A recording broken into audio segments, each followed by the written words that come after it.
Hi everybody, this is Sam Martin. And this is Patrick Nicola. And we are here to bring you a new show that we're going to be doing here called The Sequel Show. Yep, this is an opportunity, in addition to all the sketch that we'll be doing, for us to talk about something that we love a lot, which is movies and the sequels that they will inevitably have. They may be sequels that are definitely getting made or sequels that should never get made. Today's episode is about one of our favorites, Star Wars. Episode 7. The Fourth Awaken. There's going to be some spoiler thing here that I'm highlighting. Yeah, let's point to it. I imagine. Spoilers. Spoilers.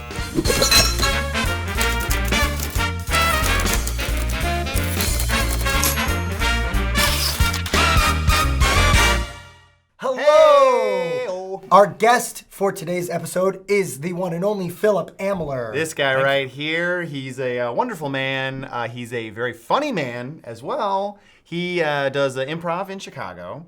He performs at the IO Theater on the Herald team Wripped. W in there. True, we don't pronounce it that way, but yes. Wripped. And he also works in this office with us. That's right. He should be working right now, but he's not because we got him. There's a chain connected to my leg under the table. That's right. Yeah. All right, so to get us going on our episode 8 discussion, we're going to start by stating what do we know about episode 8 so far. So I feel like the big thing that people mention when they talk about what do we know about episode 8 is written and directed by Rian Johnson, the director of Brick, the Brothers Bloom. The Brothers Bloom. Which is a great title to say out loud. Brothers Bloom. And Looper. Lupa. Right. Not Jumper. And starring Hayden Christensen. as we recently learned, the entire cast, including Harrison Ford, will be returning. Yes, they're all coming back, plus a few fun newbies. We know that Benicio del Toro is going to come and Who play. may or may not be a villain. Oh, really? Okay. He gave some interview where he was like, yeah, I'm going to do that whole villain thing. And then he was like, or not. Right, like, right. like he said it, and then he did a really weak backtrack of Right. like, or I don't know what I'm talking about. Oh, he gave it away. Yeah. How is he not going to be a villain? He's But here's too the good weird. at being But the a villain. funny thing is, other than the whole planet of stormtroopers they blew up, they kept all the villains. Oh, yeah. None of the villains died, so Oh, just gonna be yeah. adding more villains. We know that scenes have already been filmed between Luke and I think Rey on the same island that they ended on in episode 7. Is it gonna pick right back up, and Luke's gonna be like, "Where did you get that?" Right. That's my lightsaber. Right. Yeah, no, they already started filming those scenes, and Rian Johnson was actually on set for the filming of those. And but principal photography won't start till January. There's also been articles where it's like, Daisy Ridley said she read the new Star Wars script, and it's really good. And of course she wouldn't lie about that. I know, I mean, right? if she read the script, she's gonna give an honest opinion she about actually it. said very Clearly. good, which to me isn't like an immediate like, guys, it's great. Right. You're gonna love it. You know what I mean? It's like Oh, like you're disappointed with that? I have this problem with wow. good and great. I think Sam knows it.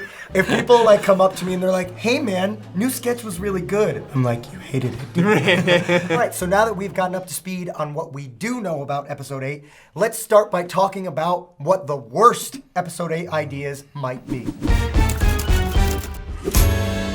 Yeah. All right. So, based on other movies I've seen of Rian Johnson's, I'm gonna base my bad pitch on that he is unable to move away from his past storytelling instincts. Okay. Is this your pitch that you had planned? We'll see. Because I did see a bullet point on your thing that I was like, oh, I think we have the same idea. So you can jump in if you want. Sure. So all of his films have this sort of like heisty kind of quality, like con man thing going. Like in Brick, everyone like doesn't quite know who they are, and there's like usually some kind of like bag of money or something involved. And so my fear is that he's gonna like just totally Rian Johnson-y it up. And it's gonna have like a noir voiceover narration, like My name is Finn. Boy, I didn't know what I was getting into when I got mixed up with these crazy Star Wars characters.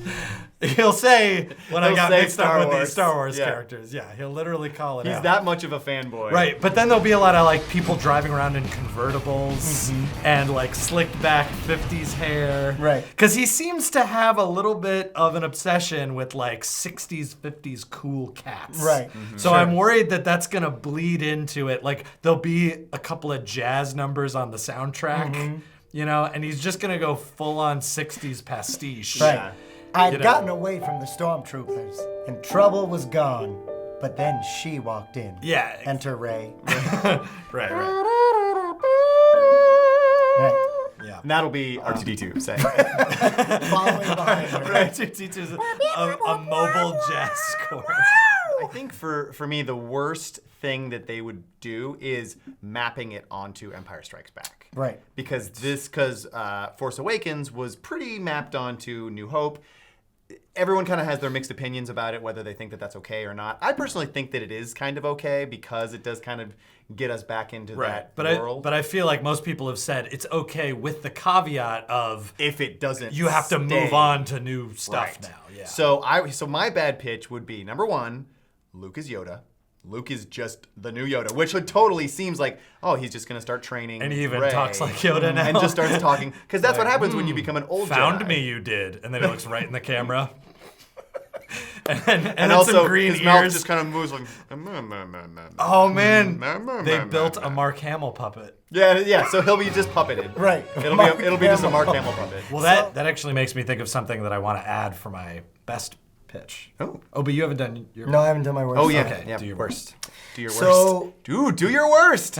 It's graphic right there. All right. My worst would be if the whole movie turned into a romance between Rey and Kylo Ren. A la Attack of the Clones?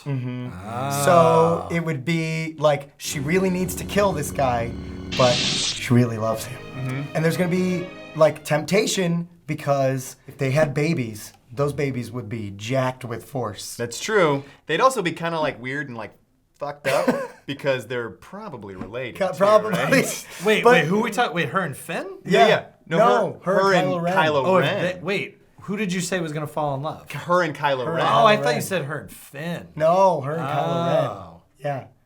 Oh.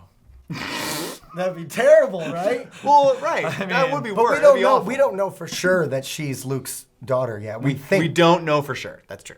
So they might be okay babies. They might not have issues. If they're not related, and if they did just have babies, they'd be like Jacked with They'd be like force. floating all the time, babies. They would just be like all the time. Surrounded by lightning. Yeah, exactly.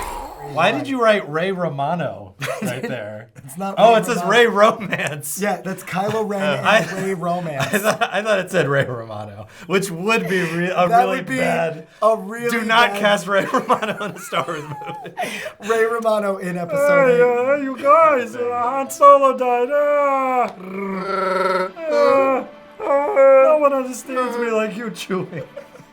All right, so now that we've knocked out a couple of the worst ideas for episode 8, let's talk about the great ideas for episode 8, or at least what we think are great.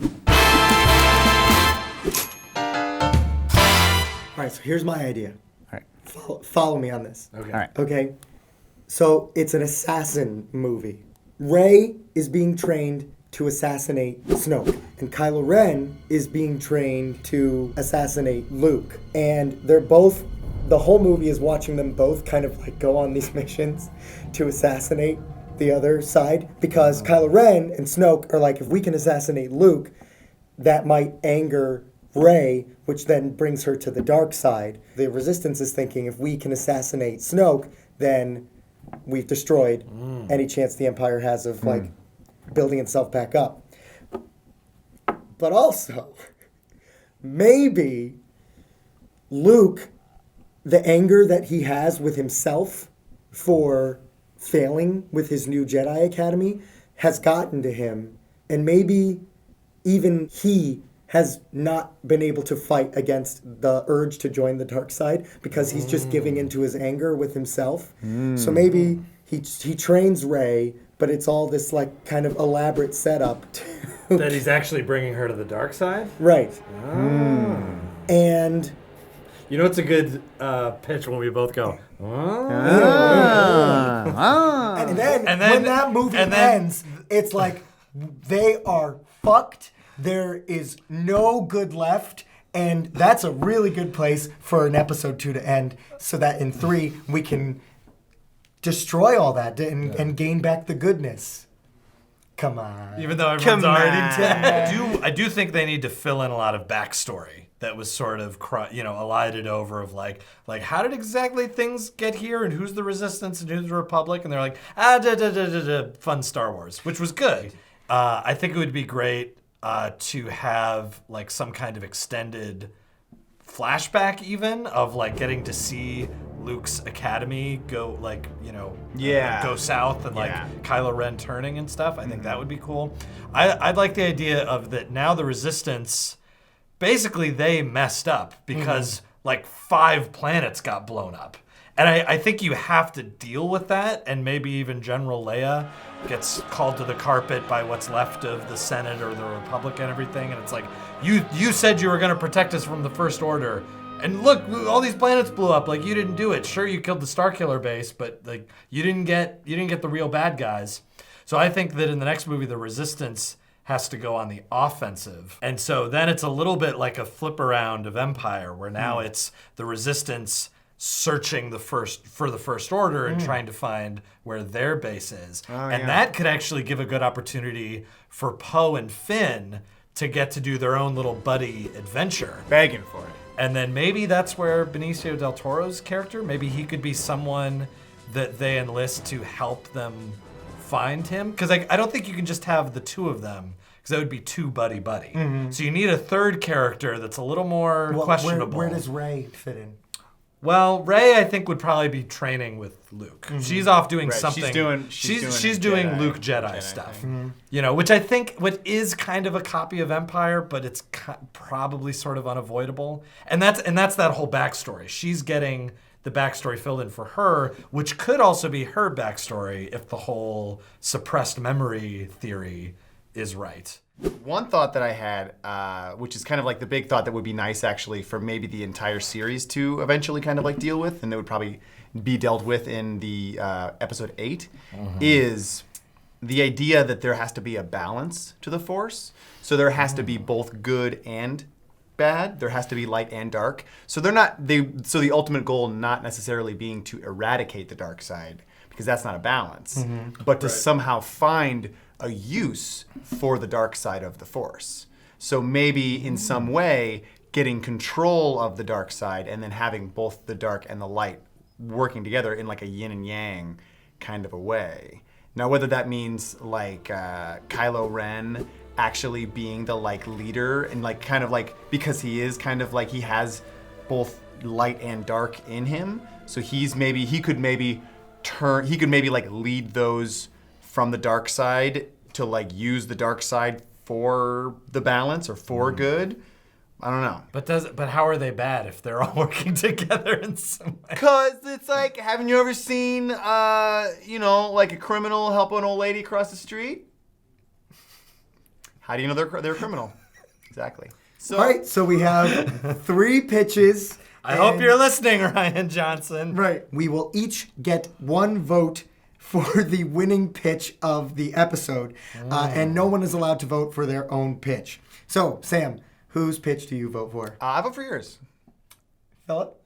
Well, I feel like Sam didn't really do a full pitch. So, by default, I'm going to go with Patrick. Yeah! Good wins in the end, fellas. Who'd you vote for? Who do you vote for? I vote for Philip. I'm sorry. Can I vote again? No, all votes are final. Okay, well that wraps up episode 1 of the sequel show. And Philip, we just want to thank you so much for coming on. Thank you for having me. Yeah. Where can people find you? They can find me here at Express, working very hard on videos. They can find me at the IO Theater, doing shows every once in a while with the Herald team. And just drop me a line.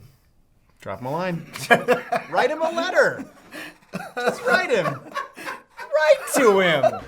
All right, and that wraps up episode 1 of the sequel show. It is in the can. He's done, baby. Over.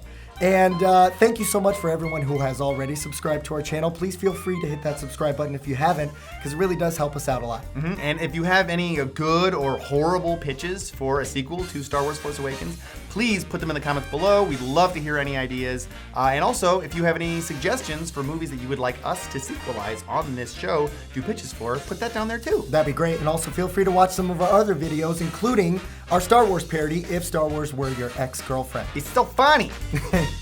Bye, everybody. Bye.